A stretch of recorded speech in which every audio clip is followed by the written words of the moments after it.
The Amateur Orlando, by Alfred H. It was an amateur dram.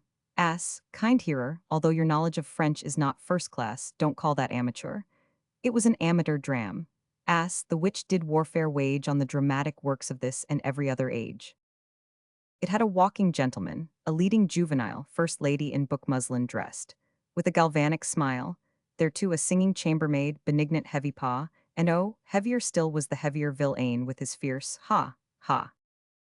There wasn't an author from Shakespeare down, or up to Boucicault, these amateurs weren't competent to collar and assault. And when the winter time came round, season's a stagier phrase, the A.M. Dram, assaulted one of the Bard of Avon's plays.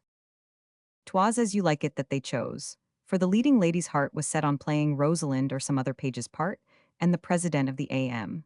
Dram, a stalwart dry goods clerk, was cast for Oriando, in which role he felt he'd make his mark.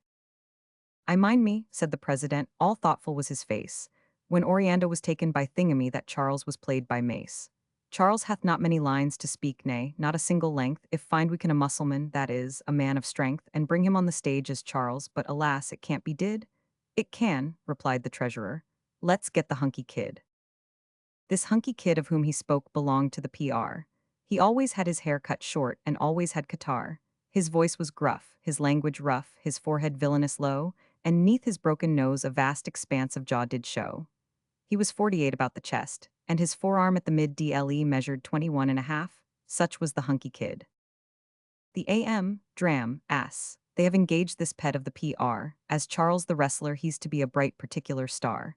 And when they put the program out, announce him thus they did, Oriando Mr. Romeo Jones, Charles Mr. Hunky Kid.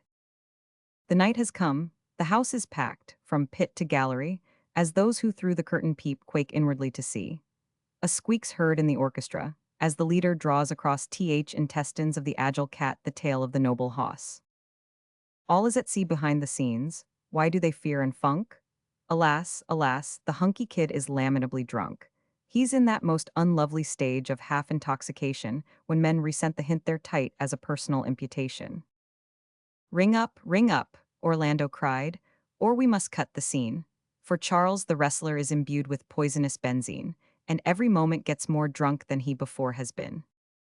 The wrestling scene has come, and Charles is much disguised in drink. The stage to him's an inclined plane, the footlights make him blink. Still strives he to act well his part where all the honor lies, though Shakespeare would not in his lines his language recognize. Instead of come, where is this young? This man of bone and brawn, he squares himself and bellows. Time, fetch your Orlandos on. Now, Hercules be thy speed, young man. Fair Rosalind, said she, as the two wrestlers in the ring grapple right furiously.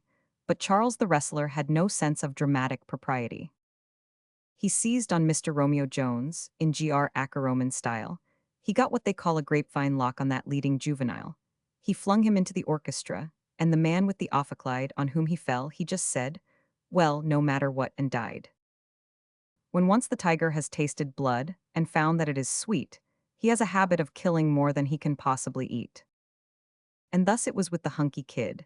In his homicidal blindness, he lifted his hand against Rosalind not in the way of kindness.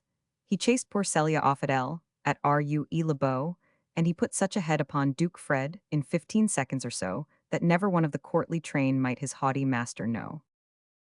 And that's precisely what came to pass, because the luckless carles belonging to the A.M. Dram, cast the hunky kid for Charles. In New York World,